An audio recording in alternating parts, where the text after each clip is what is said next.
These days, Dr. Slaughter's house is better known as the Mansion, but this new designation will ensure his legacy is far from forgotten. When the Youngbloods first drove past the for sale sign on Northeast 50th, Mark was far from interested. The home was actually covered with vines. But somehow, Doris saw its potential. The pair wasn't even aware of who it belonged to. We never met him, but we're impacted by his life this many years later. Dr. Wyatt Hardy Slaughter, Oklahoma City's first black doctor. He was a civic leader. He gave money to youth organizations and schools, and he built and opened hospitals. But of all his contributions to the community, the only one still standing is his home. So during restoration, the State Preservation Office jumped in to help apply it for the National Register of Historic Places.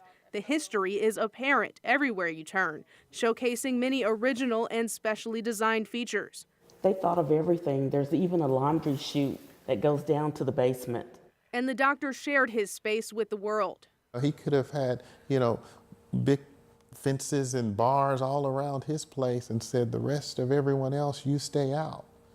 But he did the opposite of that. The Youngbloods have been regaled with tales from locals who ran the yard as children during cookouts. Today, they aim to do the same. We've hosted anniversary parties, weddings. Our daughter was married here. A lot of people come in and they're amazed. The next projects for the property include repairing the old windmill, well house, and pond, all in an effort to keep Dr. Slaughter's vision alive for all to see. It's not just African American history, it's Oklahoma history. Now you can experience it for yourself. In Northeast Oklahoma City, Jesse Mitchell, Oklahoma's Own News 9.